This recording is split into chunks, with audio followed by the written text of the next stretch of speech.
Mads er diagnosticeret med autisme. Han elsker matematik og gaming. Han kan også godt lide at være en del af sociale relationer. Men når det handler om ham selv og at forstå sin diagnose, kan det hele godt blive lidt for meget.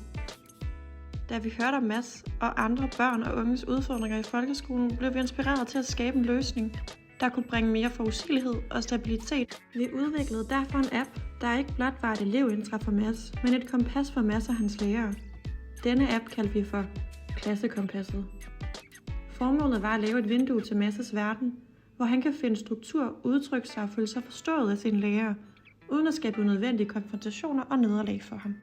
Gennem Klassekompasset får Mads mulighed for at skabe sin helt egen avatar under min profil, som er en digital repræsentation af ham selv. Her kan han ikke blot vælge sit udseende, men også dele sine interesser og personlighedstræk. Hans avatar er derfor ikke blot et visuelt billede af ham selv, men et spejl af hans indre verden. I den forbindelse er et betydningsfuld funktion i appen det sociale batteri, som udtrykker sig i en illustration. Her kan han yderligere tilføje kommentarer til hans valg af batteri. Et skema og en kalender digitalt og visuelt gør det lettere for ham at forstå, hvad der skal ske og hvornår det skulle ske. Appen åbner også op for sociale interaktioner. Mads kan spille spil i frikvartererne med de andre klassekammerater.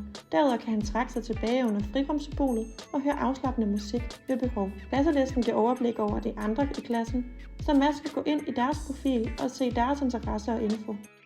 Han kan kun se dette, hvor læreren har adgang til også at se deres behov og udfordringer. Han kan på appen chatte direkte med sine lærere, hvilket giver ham mulighed for at stille spørgsmål og få støtte, når han har brug for det i undervisning, uden at skulle rette for meget fokus på sig selv. For læreren er der også værdi i at kunne benytte denne tjeneste. Derved kan hun se, hvilket batteriniveau eleven har og tage hensyn. Hvis hun klikker ind på eleven, kan hun se en kalender over elevens måned, farvekoordineret med hvilket batteriniveau eleven har haft. Hvis hun klikker ind på selve dagen under batteriniveau, kan hun også se elevens reaktion på fagene. Gennem appen kan Mads føle sig mere tryg, inkluderet og selvsikker i skolen.